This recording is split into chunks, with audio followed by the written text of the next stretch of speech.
Hi! Hi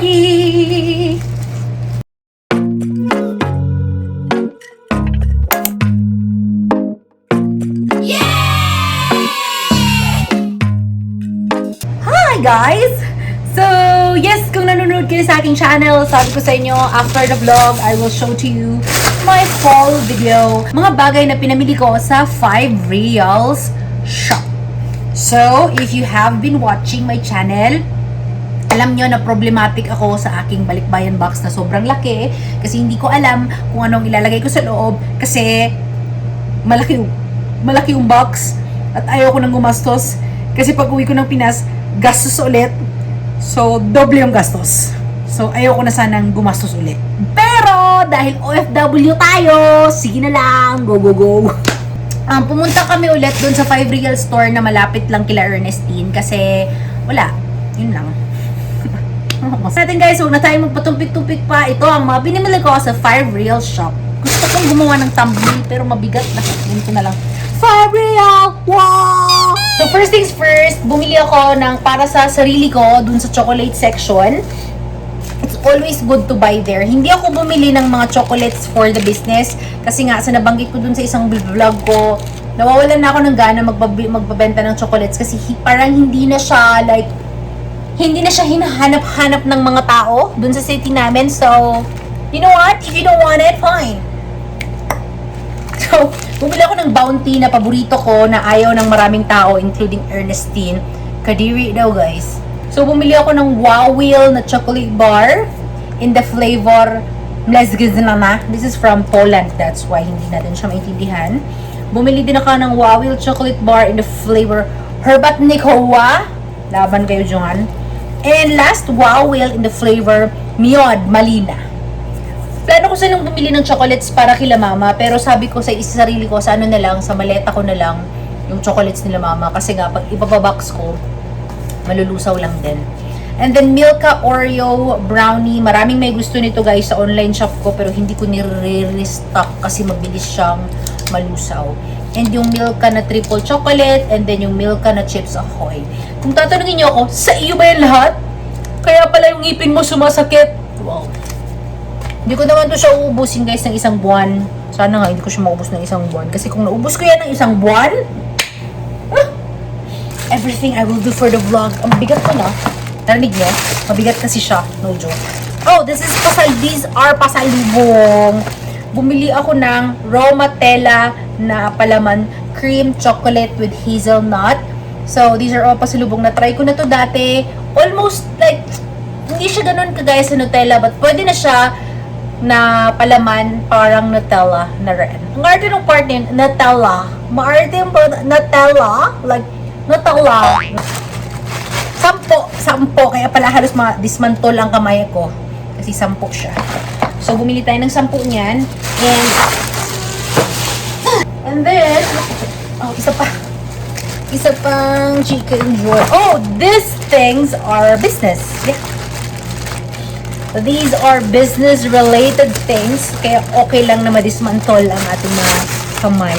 Medyo expensive to siya, but it's okay. Bumili ako ng palaman na Galaxy. Ewan ko 10 ata binili ko nito. Or 8.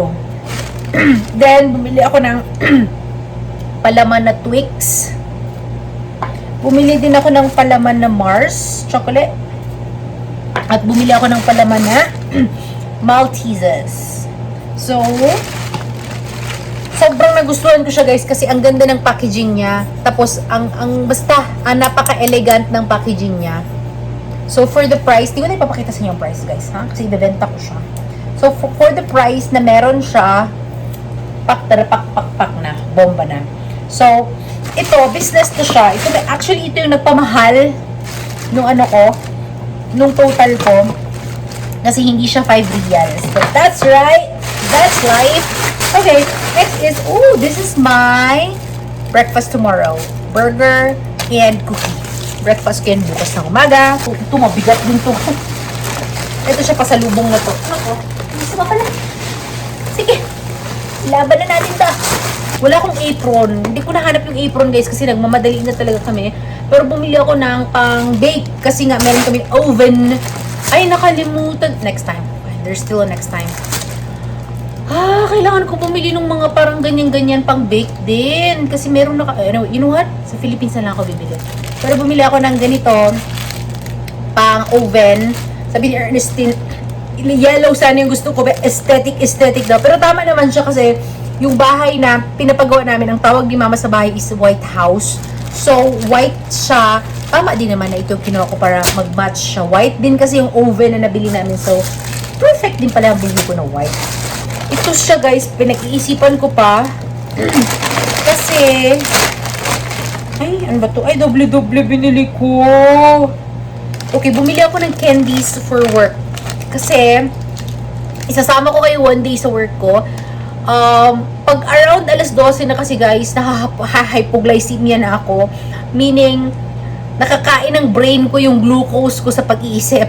So, minsan, kailangan ko ng sugar sa katawan para mag-function yung brain ko to the fullest sa mga ginagawa kong trabaho. Kasi kailangan ko magkaroon ng common sense, ng focus sa trabaho ko ngayon.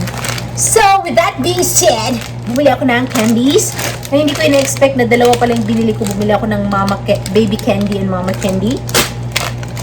Akin yan. Then, bumili din ako ng Milko toffee candy. Akin din yan, guys. Kailangan kong pakainin ang sarili ko ng candy kasi kung hindi ako kakain ng ganito guys, walang mag-send ng balikbayan box. Kaya ko yan. Oh! Bumili din pala ako ito. Lagay na lang ako ng lagay sa cart guys kasi nagmamadali talaga kami. Dima Fruity Assorted Chewy Candy. Masarap to. Anything from Dima, perfect. Ayun lang yung candy ko. Kung makasabi naman ako ng ang dami kong candy, yun lang ang candy ko pala. Perfect. And then, bumili ako ng mga eclairs. Alright, eclairs is basically yema. Right? Agree kayo? Good. So, eclairs na coffee flavor. Pasalubong na to. Eclairs na milk flavor. Eclairs na honey flavor. Pasalubong na ito siya, guys. Eclairs ulit na coffee and eclairs ulit na honey. Mani-mani. Mani-mani. Binili ako nito. Sunflower kasi mahilig magpapak si Papa. So, binilihan ko siya ng yan. And then, bumili ako ng macaroni. Macaroni. Bumili ako ng macaroni. 3 pack na siya. Bumili ako ng ganito, 3 ganito.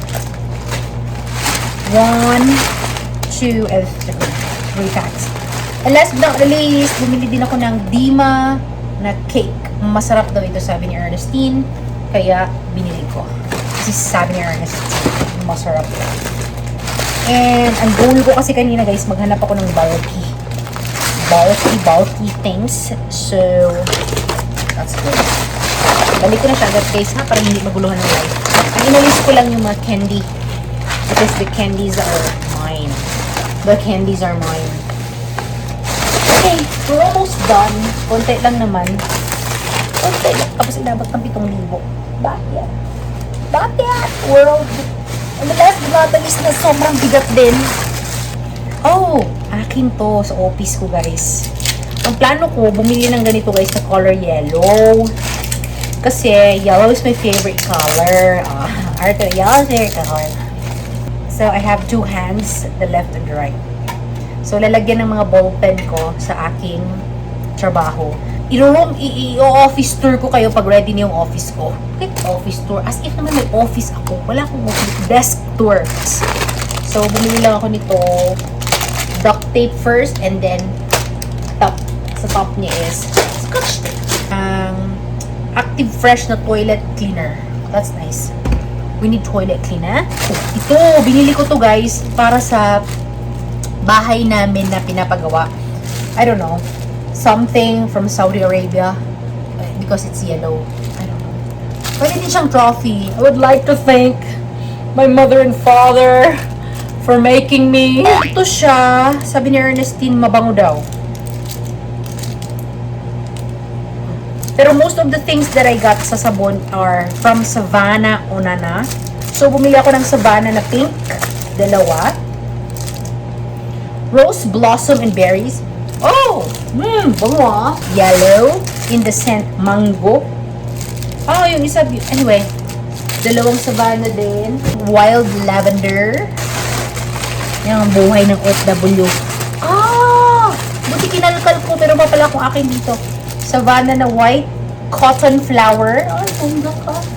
Cotton flower ka ba ha? And then Savannah na sea minerals and water lily. Ocean. And then yun lang. Bumili ako ng Evisa aloe vera, Evisa rose, Evisa orchid, Evisa ocean. And lastly, para sa akin to na ayaw ni Ernestine na bilihin ko. Ibalik mo na yan, sabi niya sa akin. Sabi ko, ayoko ibalik kasi kailangan ko ng lufa. Actually guys, yung lufa ang kailangan ko dito sa box na ito. Wala akong pakialam dito. Pero gusto ko ng yellow na lufa. Kaya hindi talaga ako nagpaalin lang kay Ernestine. Hindi ko talaga siya binalik guys kasi may yellow na lufa. Huwag mo ako pigilan Ernestine kasi kailangan ko talaga ng yellow na lufa.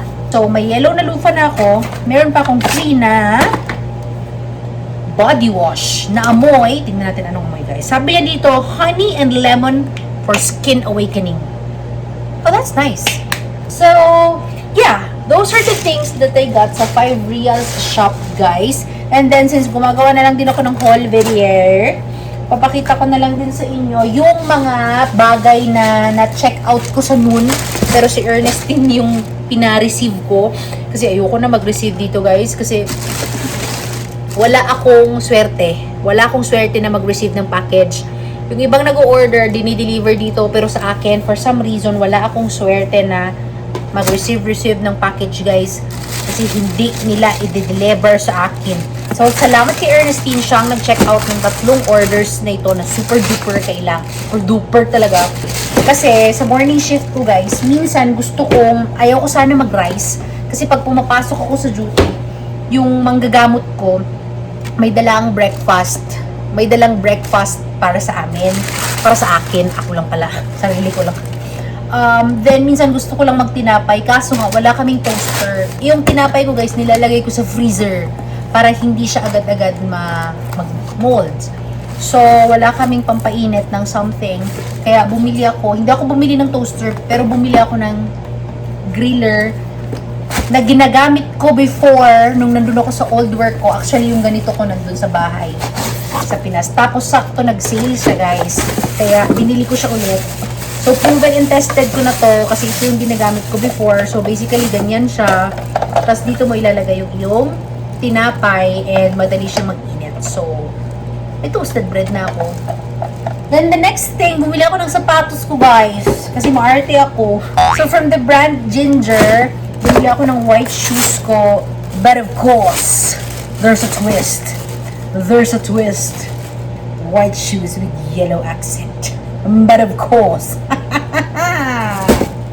hindi ko to tinry doon. Buing. I hope it fits me. Oh. But of course, yellow. Ang cute! Yellow yung sole. Yellow ang accent ng madam mo. But of course, with my yellow sole, white shoes. But of course, kasya sa guys, happy ako. Last na to, guys. Like, hindi na ako bibili ng shoes. Actually, I don't need any shoes anymore. So, you know. Alam niyo guys, ba't ako bumili? Kung nanonood kayo ng vlog ko, meron akong isang sapatos na nanganga yung sapatos ko. So, sabi ko si Shirley ko, bilhin na lang ako ng shoes kasi sobrang kawawa na ako eh. With a twist, ang yellow na sapatos na Nike nyo guys. Kasi guys, sa work ko ngayon, sa office, wala nang magbabawal-bawal sa akin kung anong sapatos, anong kulay ng sapatos ang pwede kong suotin. So, I will wear a yellow shoes because no one will tell me anymore that you cannot wear that because I am now under the hospital admin. Period. But now, goodbye nursing department. I am now under the hospital administration and no rules for colored shoes. I'm so happy, actually. Very happy. But yun na guys, thank you very much for watching this video. If you're new to my channel, don't forget to subscribe to my channel and like this video, okay? Maraming salamat sa walang sawang panonood guys. Remember to keep safe all the time and God bless you all, okay? Bye! Maraming salamat.